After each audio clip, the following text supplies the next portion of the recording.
The work product here is, this has been done by a team at ORNL, consisting of myself, George Flanagan, and Mike Poore. Typically, I like to have the young person, go ahead and present the work to give them some prominence on here. And unfortunately, on this project, that's me. So we will, without further ado, we'll go on into the current project process in molten salt fuel qualification guidance. Fuel qualification is an element of achieving sufficient understanding of fuel behavior. Really important in establishing adequate safety. And the NRC definition of fuel qualification, and I'm pretty sure that this is an old version of the slides because the ones that are up on the server don't have the words draft on it. We'll make sure that when we share them, we get the ones with the words draft off of it. But fuel qualification is a process that which provides confidence that physical and chemical behavior of the fuel is sufficiently understood that it can be adequately modeled for both normal and accident conditions, reflecting the role of the fuel design and the overall safety of the facility. Uncertainties are defined so that calculated fission product releases include the appropriate margins to ensure conservative calculation of radiological dose consequences. So this is what we are trying to achieve with fuel qualification. You can sort of see this graphically, because what we do is look at the accident scenarios, and from there you say, well, how does fuel perform within the accident scenario? How the fuel performs is determined through fuel qualification under these things, and then you look at the barriers to releasing the fuel, which then involve functional containment, defense in depth, to establish the source term, which is again what MELCOR, which we talked about yesterday, helps us to calculate. And as a result of that, we determine, do we have reasonable assurance of adequate protection? Liquid fuel has substantial fundamental differences from solid fuel. So the fuel qualification process, therefore, also has substantial fundamental differences. Basically, liquid salt fuel both serves as the nuclear fuel and the primary heat transfer media. So it's got to meet the requirements for both processes. And sort of give you the example on this is solid fuel is mechanically damageable. That's just not true for liquid fuel. And so most of the things in the existing fuel qualification process, which is focused on the needs for light water reactors, are focused on, well, do you have, is it mechanically damaged? Has it acquired more mechanical damage? Is it still coolable by the coolants? Well, liquid fuel, it can be chemically damaged, and the chemistry might be changeable during use by adding or removing things from it. And that's just not true for a solid fuel where the composition is set prior to use in the fabrication process. And the properties on this do depend upon the fabrication process. Well, for a liquid salt, in contrast, the properties depend upon the composition and state.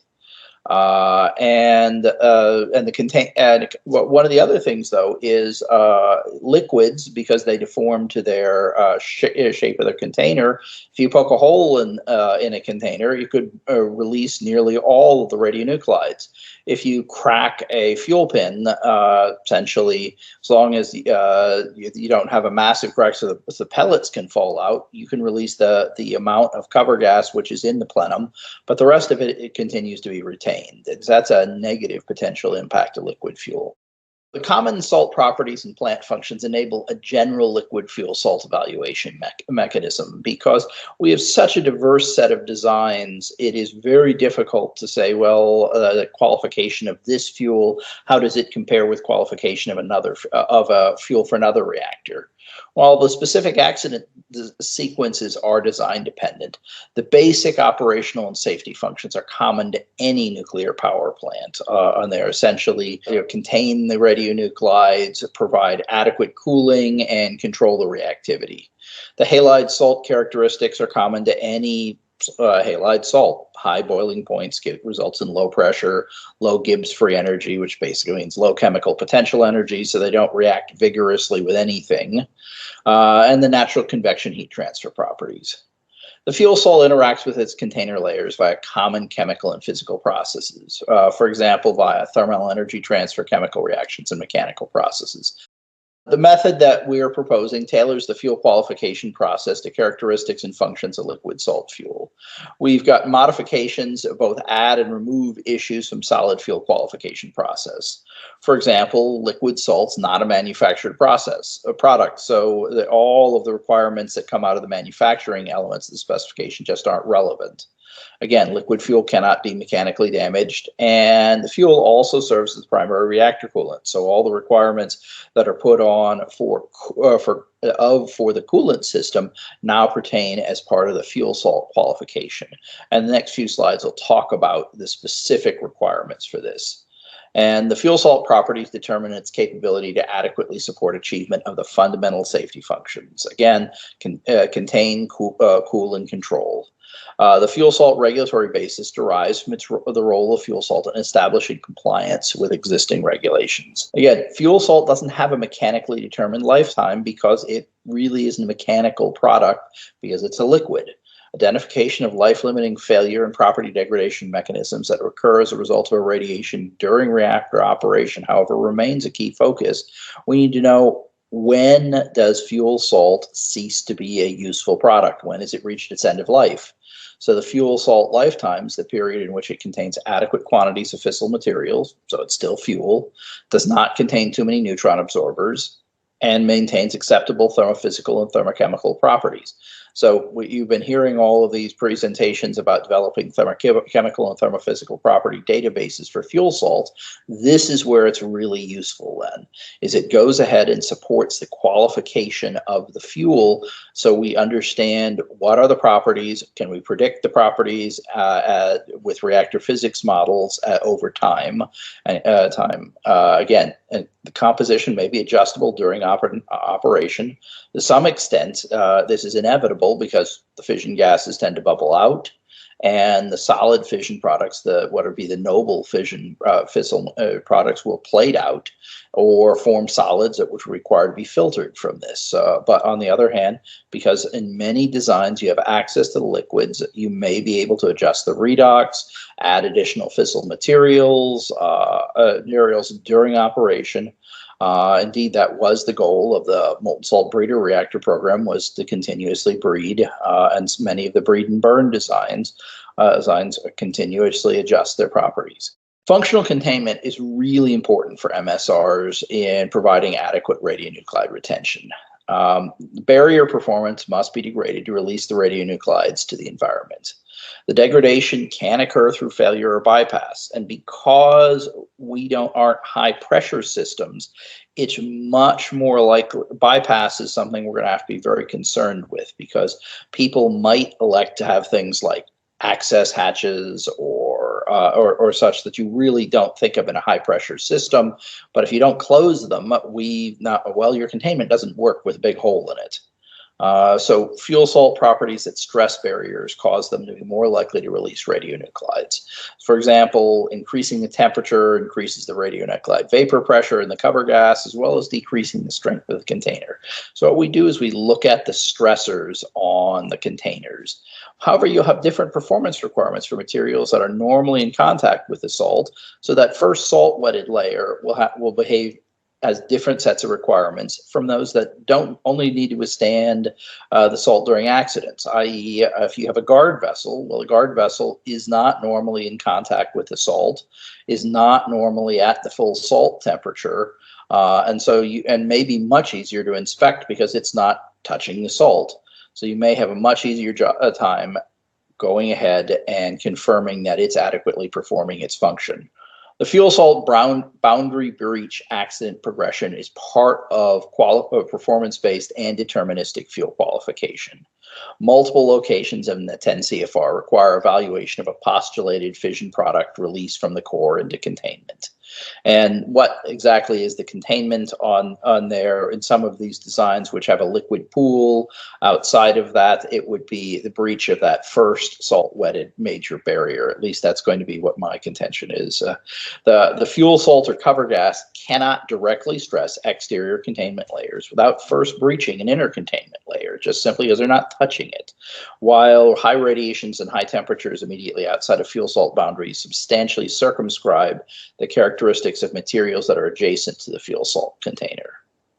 The focus is on the fuel salt properties that must be known to adequately model accident progression and the interaction characteristics of materials within that containment. So, for example, if you use a 304 vessel for your guard vessel, well, what happens if you pour large quantities of hot salt on a 304 stainless catch pan? Fuel salt related advanced reactor requirements are similar for liquid and solid fuel. For example, 10 CFR 50.43 E1I requires that the performance of each safety feature of the design has been demonstrated through either analysis, appropriate test programs, experience, or a combination thereof. Fuel salt thermophysical and thermochemical properties provide the information necessary to model its role in enabling plant safety features to perform safety functions. Fuel salt properties vary with both composition and temperature. Fuel salt properties need to be determined across the range of temperatures and compositions that span the potential operation and accident conditions, i.e. that gives you the qualified region for the salt operations.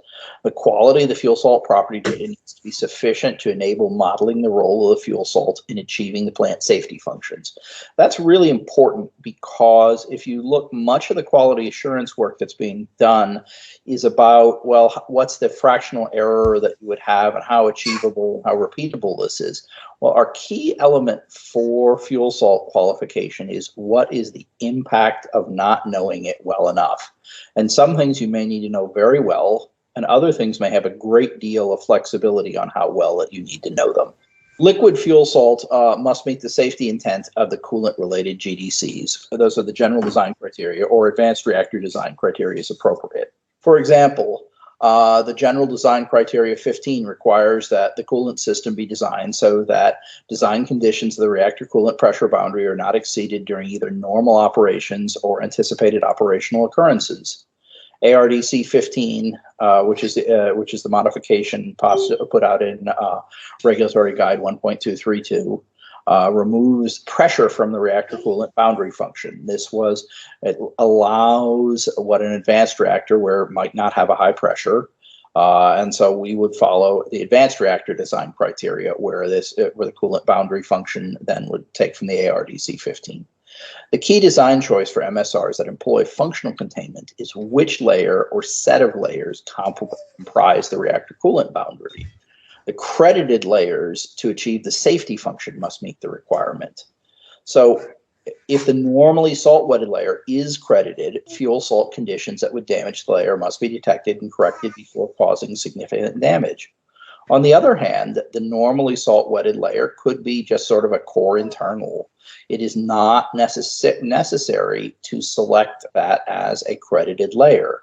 That could certainly change what the requirements for that particular layer is and allow designers to use much more advanced alloys with perhaps higher performance, but less proven without the high degree of qualification that's necessary for something to go into a nuclear code setting. Liquid fuel salt assessment framework follows the template developed for solid fueled advanced reactors. Essentially, we take a top-down approach used to decompose the top-level goal of that the fuel is qualified to lower-level supporting goals. Qualifying the fuel develops high confidence the fuel will adequately perform its role in enabling the facility to achieve its safety objectives. So the lower-level supporting goals are further decomposed until clear objective goals are identified that can be satisfied with direct evidence. So here's the hierarchy tree. Then the goal is fuels qualified for use. The safety criteria can be satisfied with high confidence. That margin to design limits can be demonstrated under conditions of normal operations, including the effects of AOOs with high confidence. Margin to release limits under accident conditions can be demonstrated with high confidence. And then the ability to achieve and maintain safe shutdown is assured. Breaks down the higher tier goal. Liquid fuel, however, is a synthesized, not a fabricated product. So many of the bulk properties can be determined by measuring product samples. Essentially, there's no history built in or size dependent. You have a sample of fuel salt. It doesn't matter whether you have a gallon or a cubic meter or a cubic centimeter or or just anything more than a few million atoms. You get the properties. of this in there. And it doesn't matter how it got the composition, it is what the current composition is, which is just simply very different from solid fuel, which spends a great deal of time on the history and the sizes of this, which has resulted in an extended, very long, complex qualification process, which just is not relevant for a liquid fuel. So basically, the fabrication branch of the definition of fuel qualification and the manufacturing specification are both irrelevant to liquid fuels and employed for solid. However, again, safety criteria qualified with high confidence. Qualification is based upon understanding the chemical and physical properties of representative fuel samples. So what's representative? Essentially any sample. Any sample. The nice thing about having a rapidly flowing fuel is it rapidly homogenizes it. You do care about the temperature, so you'll have to measure the properties across the temperature because the physical properties change with its position in the loop as the temperature within the loop changes. Again, liquids do not accumulate internal stresses. There are no history-dependent properties in liquids. The flow homogenizes the fluid properties, so you don't get position-dependent properties or size-dependent properties. The chemical and physical properties are set by the elemental composition temperature. Essentially, all these things happen with the outer electrons because that's where the chemistry happens. The inner electron, anything that's happening that is dependent on the isotopic content is very much secondary. So that really helps because you could, once you know what the composition is, you can take small, minimally radioactive liquid fuel salt samples, provide representative physical and chemical properties. So I don't need to work with cesium-137 on this. I can just work with cesium on this to get my physical and chemical properties. Liquid salt qualification establishes acceptable salt composition ranges that maintain safety functions. Liquid fuel salt is a Newtonian fluid, which means it behaves in normal manners. There's no viscosity dependent properties. The heat transfer and fluid flow behave in well-known manners. There are continuous variants in the physical properties with composition. Yes, other folks will point out if you have things like bubbly flow, the bubbles do indeed influence the properties. And so you will need to know things like, well, gee, I've created a large fraction of fission gas bubbles. There can be substantial variations or significant variations in the properties with these bubbles. But reasonable assurance of adequate protection derives from a combination of measured salt composition and a knowledge of the resulting chemical and physical properties. Liquid fuel salt property database would capture the relationship between the fuel salt composition and properties. We spent much of yesterday describing how such a database is currently being generated and the quality assurance that's going into that. The fuel salt properties support modeling reactor performance under both normal and accident conditions. The heat transfer in Newtonian fluids is determined primarily by density, viscosity, and heat capacity. Thermal conductivity and radiative heat transfer properties can become important in specialized situations. If you have very small channels or stagnant conditions, you really care about the thermal conductivity. But otherwise, basically, in a high velocity pump flow system, density, viscosity, heat capacity, it's the classic types of heat transfer. So you take the fuel salt database where it has the fuel salt composition, where it relates to the fuel salt properties, which gives you fuel performance, which helps you understand to what extent you achieve the fundamental safety functions under both normal and accident conditions. Fuel salt supports the plant SSCs in achieving the fundamental safety functions and regulatory requirement. Qualification focuses on identification and understanding of fuel salt property degradation mechanisms that occur as a result of irradiation during reactor operations. Property repair, which is in our case composition adjustment, may be incorporated into normal operation. During normal operations in AOOs, fuel salt properties must result in sufficient margin from damage to the safety-related SSCs.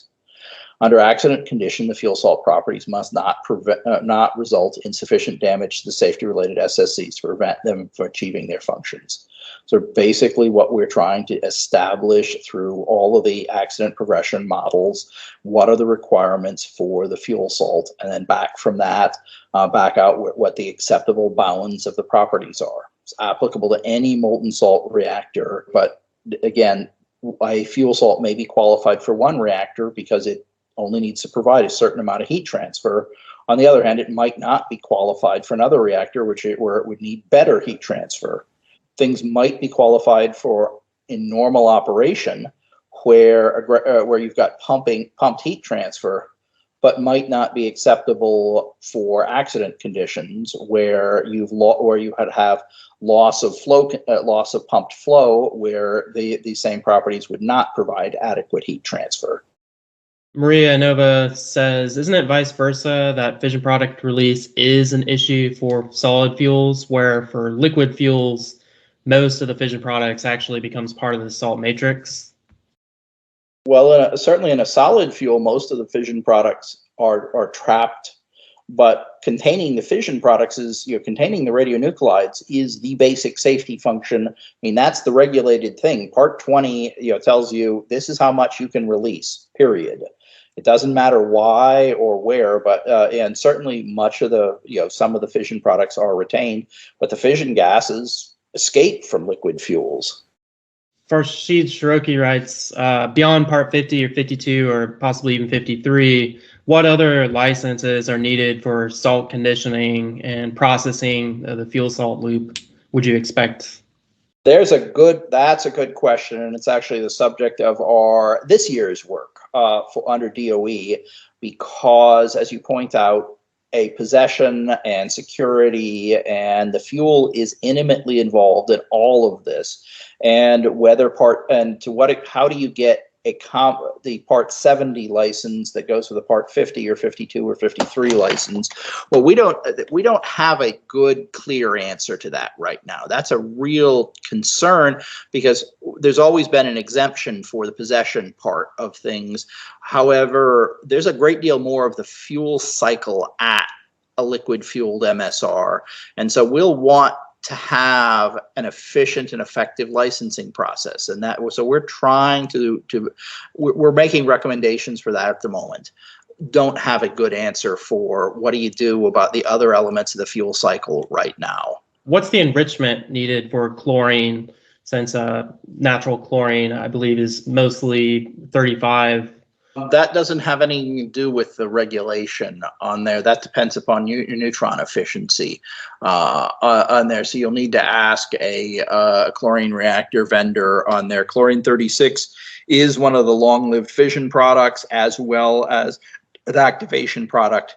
But if you look at comparison of the radiotoxicity of even the chlorine 36 on there, it's still going to be relatively low on there compared to the uranium or any of the actinides. But I don't have an answer in terms of fuel qualification. But in terms of neutronic efficiency, certainly you'll want to do this, but a separation. And I'll point out that chlorine makes a whole bunch of liquid products, so I doubt you're going to do a vapor phase. So I suspect we'll do a very good job with separating, because we don't want to generate lots of excess chlorine 36, because it makes a big waste problem. Right.